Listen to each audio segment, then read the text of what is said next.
평안하셨습니까? 송재호입니다. 127시간이라고 하는 영화가 얼마 전에 개봉됐습니다. 오늘은 이 얘기로 시작해 볼까 합니다.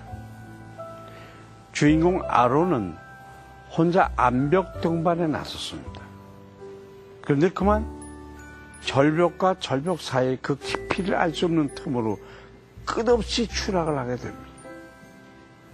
정신을 차리고 보니 한쪽 팔이 바위에 끼워져 있는 것입니다. 아무리 소리를 질러 도움을 요청해도 아무 소용이 없었습니다. 그때 그가 가지고 있던 것은 산악용 로프와 칼, 작은 물병 한 개, 약간의 식량, 캠코더뿐이었습니다. 가지고 있는 도구를 모두 사용해서 바위에 낀 발을 빼보려고 하지만 모두 다 실패로 돌아갔습니다. 그렇게 며칠이 흘렀고 결국 마실 물도 식량도 다 떨어지게 됐습니다. 이제 정말 극단적인 상황에까지 다다랐습니다. 그때 아론은 최후의 방법을 떠올렸습니다. 그것은 무엇이었을까요? 그것은 바로 바위에 낀 판을 스스로 잘라내는 것이었습니다. 평상시라면 상상할 수도 없는 일이겠지만 아론은 그 일을 해냈고 마침내 자신의 목숨을 구했습니다. 여러분, 이 영화를 보면서 이런 생각을 했습니다. 우리가 주님의 뜻대로 살고자 할 때 그렇게 하지 못하도록 방해하고 붙잡는 것들이 많다고 말입니다. 더군다나 대가 없이는 그것들을 쉽게 뿌리칠 수가 없는 것입니다. 하지만 그것들에 잡혀 넋을 놓고 있다 보면 우리는 한 발자국도 나가지 못할 것입니다. 이럴 때 이 영화에서 아론이 팔을 자르고 탈출했던 것처럼 우리도 결단을 해야 하지 않을까요? 지금 이 순간도 주님께 나아가는 것을 방해하는 무언가가 있습니까? 과감히 끊어버리고 주님 앞에 나아가도록 하십시다.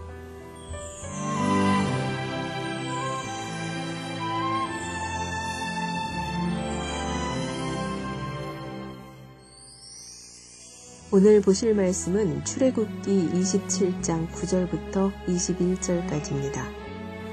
너는 성막의 뜰을 만들지니 남쪽을 향하여 뜰 남쪽에 너비가 100규빗의 세마포 휘장을 쳐서 그 한쪽을 당하게 할지니 그 기둥이 수물이며 그 받침 수물은 노수로 하고 그 기둥의 갈고리와 가름대는 은으로 할지며 그 북쪽에도 너비가 100규빗의 포장을 치되 그 기둥이 수물이며 그 기둥의 받침 수물은 노수로 하고 그 기둥의 갈고리와 가름대는 은으로 할지며 뜰의 옆 곧 서쪽에 너비 50규빗의 포장을 치되 그 기둥이 열이요 받침이 열이며 동쪽을 향하여 뜰 동쪽의 너비도 50규빗이 될지며 문 이쪽을 위하여 포장이 15규빗이며 그 기둥이 셋이요 받침이 셋이요 문 저쪽을 위하여도 포장이 15규빗이며 그 기둥이 셋이요 받침이 셋이며 늘 문을 위하여는 청색, 자색, 홍색 실과 가늘게 꼰 배실로 수놓아 짠 20규빗의 휘장이 있게 할지니 그 기둥이 넷이요 받침이 넷이며 뜰 주위 모든 기둥의 가름대와 갈고리는 은이요 그 받침은 노시며 뜰의 길이는 100규빗이요 너비는 50규빗이요 세마포 휘장의 높이는 5규빗이요 그 받침은 노시며 성막에서 쓰는 모든 기구와 그 말뚝과 뜰의 포장 말뚝은 다 노수로 할지니라. 너는 또 이스라엘 자손에게 명령하여 감람으로 짠 순수한 기름을 등불을 위하여 4개로 가져오게 하고 끓이지 않게 등불을 켜되 아론과 그의 아들들로 회막안 증거계 앞 휘장 밖에서 저녁부터 아침까지 항상 여호와 앞에 그 등불을 보살피게 하라. 이는 이스라엘 자손이 대대로 지킬 규례이니라. 본문은 성막을 중심으로 사방에 쳐질 울타리에 소요되는 기둥과 세마포 그리고 부대 요소들을 언급하고 있습니다. 성막 울타리의 규격은 남쪽과 북쪽이 각각 46m, 동쪽과 서쪽이 23m, 높이는 2.3m입니다. 하얀 세마포로 된 이 울타리는 성막의 안과 밖을 구분하는 것으로 이는 세상과 분리된 교회의 거룩함을 상징합니다. 그리고 동편 중앙에는 성막으로 들어올 수 있는 폭 9m의 유일한 출입문이 있었습니다. 이 문은 죄인이 하나님 앞에 나아갈 수 있는 유일한 길이 되시는 예수 그리스도를 예표하는 것입니다. 이 출입문은 가늘게 꼰 흰색 배실과 청색, 자색, 홍색 실로 수놓아 만들었는데 각각의 색은 장차 오실 메시아의 순결성과 신성, 왕권과 희생을 상징합니다. 한편 이와 관련해 이사야는 이렇게 도전하고 있습니다. 내 장막터를 넓히며 내 처소의 휘장을 아끼지 말고 널리 펴되 너의 줄을 길게 하며 너의 말뚝을 견고히 할지어다. 이것은 장차 온 땅이 거룩한 성소가 될 것이라는 하나님 나라의 약속인 것입니다. 하나님은 이스라엘 백성들에게 감나무로 짠 순수한 기름을 가져오라고 명하십니다. 감나무로 짠 순수한 기름은 덜 익은 올리브 열매를 으깨어서 채취한 것으로 거름이 없으며 불길이 맑고 선명합니다. 이어서 하나님은 이것으로 매일 밤 규칙적으로 등불을 켜되 아침이 될 때까지 끊이지 않게 하라고 명하셨습니다. 따라서 이를 위해서 제사장들에게는 저녁부터 아침까지 항상 그 등불을 보살필 의무가 주어졌으며 그들은 항상 등불을 켜고 끄는 일에 한치의 오차도 생기지 않도록 온 정성을 기울여야 했습니다. 이처럼 모든 빛이 사라진 밤에도 성막에 등불이 켜져 있다는 것은 하나님께서 졸지도 주무시지도 않으시고 이스라엘을 지키신다는 것을 보여주는 상징이라고 할 수가 있습니다. 한편 제사장이 지키는 등불은 말씀을 비유한 것으로도 볼 수가 있습니다.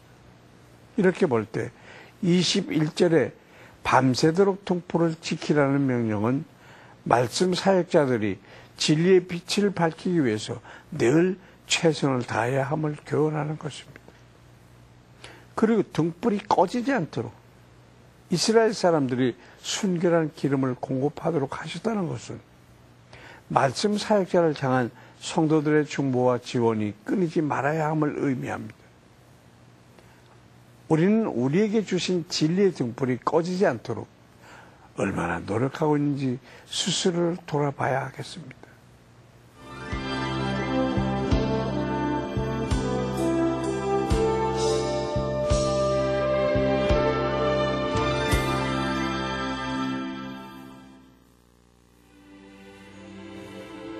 은혜로우신 하나님 아버지, 오늘 우리에게 주신 말씀을 통해 온 땅이 거룩한 성소가 될 것이라는 하나님의 약속을 깨닫게 하심을 감사드립니다. 하지만 지금 세대를 보면 힘이 안타깝고 희망이 없어 보이기까지 합니다. 우리에게 믿음의 눈을 허락하여 주시옵소서. 현실에 낙심하기보다는 주님의 약속에 더 적극적으로 동참하는 우리가 되기를 원하옵나이다. 그리하여 이 시대의 작은 예수로 거룩하고 성결한 삶을 살아갈 수 있도록 인도하여 주시옵소서. 예수 그리스도의 이름으로 기도합니다. 아멘.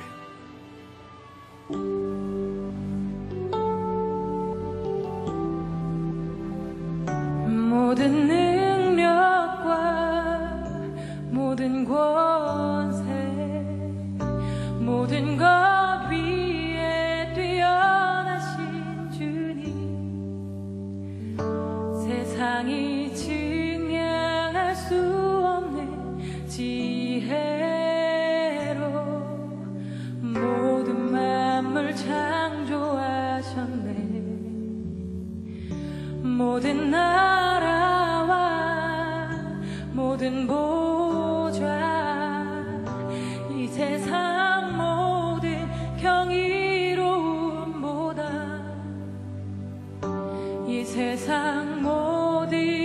값진 보물보다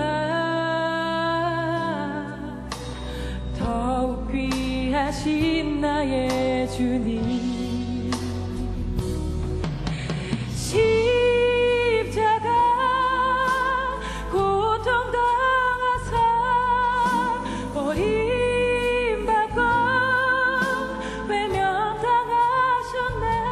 짓밟힌 장미꽃처럼 나를 위해 죽으셨네. 나의 주. 십자가 고통당하사 버림받고 외면당하셨네.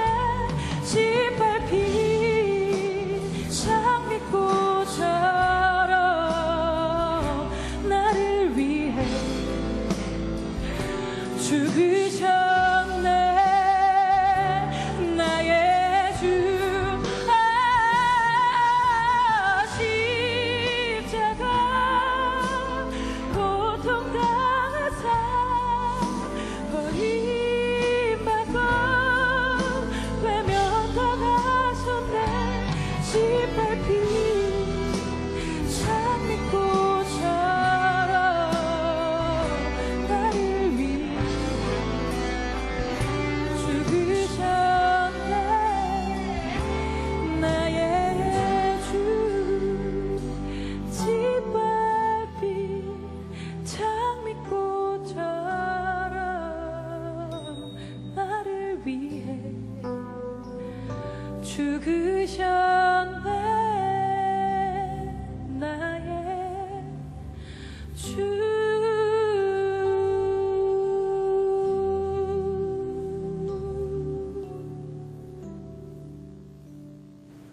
주님께서는 우리가 어두운 세상 가운데서 거룩하게 살아가기를 원하십니다.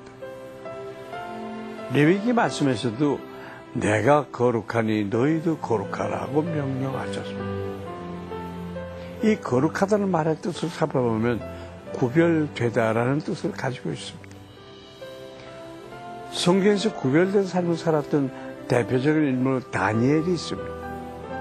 다니엘은 바벨론의 포로로 잡혀왔지만 하나님의 백성으로서 구별되기 위해 뜻을 정했습니다. 그래서 왕의 음식과 그가 마시는 포도주로 자신을 더럽게 하지 않았습니다. 하지만 우리가 알듯이 그의 얼굴은 왕의 음식을 먹은 다른 어떤 사람보다 더 아름답고 윤택해 보였습니다. 우리의 모습은 어떻습니까? 우리의 표정에서, 말투에서 주님의 자녀로 구별된 모습이 있습니까? 오늘 하루 주님의 향기를 풍기는 저와 여러분 됐으면 좋겠습니다. 송재일 퀴즈동행 오늘 여기서 마치겠습니다. 감사합니다.